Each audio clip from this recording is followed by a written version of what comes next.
Ne doutez pas dès qu'arrivent des épreuves dans ton travail, dans ta carrière, dans ton foyer, dans tes relations humaines et même dans ton ministère.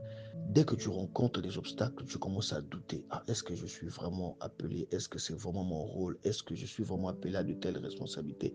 Est-ce que c'est vraiment mon mari? Est-ce que c'est vraiment ma femme? Vous savez, il y a des gens, des chrétiens même, qui ont tellement vécu des échecs, des combats, qu'ils ont perdu tout espoir de victoire. Ils ont l'impression que ça sera difficile de sortir la tête. Or, par l'instruction de Dieu, je peux t'assurer, la consigne que Dieu te donne ce matin, va là où il t'emmène.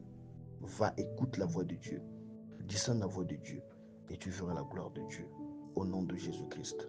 Nous sommes en train de voir ici le peuple de Dieu qui sort d'Égypte avec à la tête le prophète Moïse, mais à un moment donné, ils vont faire preuve d'incrédulité alors qu'ils savent que ça, c'est l'homme de Dieu. Et Dieu est là en train d'agir, mais ils vont faire preuve d'incrédulité. Nous allons voir ça. Exode chapitre 14, verset 1.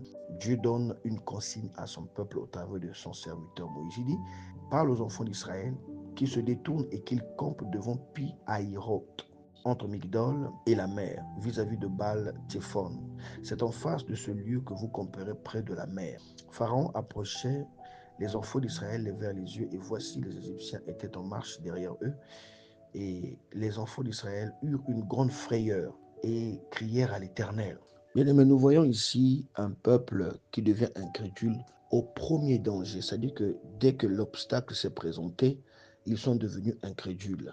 Bien aimé, ne doutez pas dès qu'arrivent des épreuves, mais vous devez les surmonter au nom de Jésus-Christ parce que celui qui vous envoie, c'est un papa qui est responsable. Il sait pourquoi il vous a placé là, il sait pourquoi il vous a envoyé, il sait pourquoi il vous a fait grâce et on vous a nommé superviseur, on vous a nommé chef d'entreprise, on vous a nommé, en tout cas vous êtes dans ce foyer en tant que femme, en tant qu'homme, vous êtes le père. Alléluia.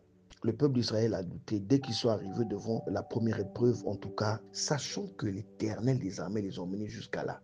Les choses qu'ils ont vécues terribles, extraordinaires en Égypte, Dieu a puissamment utilisé son serviteur Moïse. Mais pourtant, arrivé là, vraiment au bord de la mer, ils ont commencé à paniquer. Dès qu'ils ont vu seulement cet obstacle, dès qu'ils ont vu seulement que, ils ont eu peur. Ils ont vu l'armée de Pharaon qui arrivait, les chars avec des chevaliers d'élite, des soldats bien formés. Ils ont paniqué.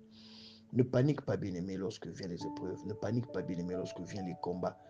Garde ta foi et ta confiance en Dieu parce que notre Dieu, c'est un Dieu responsable. C'est un Dieu qui voit, il voit tout, il entend tout, il comprend tout, il connaît tout parce que c'est lui qui a tout planifié. Alors garde ta foi et ta confiance en Dieu et dès les premiers obstacles, ne lâche pas, ne baisse pas les bras, mais continue. Je voudrais t'encourager ce matin, bien-aimé, au travers de ce message, que tu continues le combat, que tu continues de te battre, tu continues de lutter, tu continues de donner le meilleur de toi-même. Je vais lire Exode chapitre 14, le verset 13. Moïse répondit au peuple, ne craignez rien, restez en place et regardez la délivrance que l'Éternel va vous accorder en ces jours. Car les Égyptiens que vous voyez aujourd'hui, vous ne les verrez plus. Garde confiance en Dieu. Dieu sait pourquoi est-ce qu'il t'a envoyé là. Dieu sait pourquoi il t'a placé là. Il y a une catégorie de personnes, bien aimées, qui savent que notre Dieu, c'est un Dieu de puissance, un Dieu de miracles, un Dieu de prodiges. Mais à un moment donné, quand vient les difficultés, c'est comme si tout ça vole en éclats, quoi. Comme un coup de baguette magique. On oublie tout de suite parce qu'on est paniqué, parce qu'on est angoissé, parce qu'on a peur. Et on oublie tout de suite que notre Dieu est capable de nous sortir de n'importe quel problème.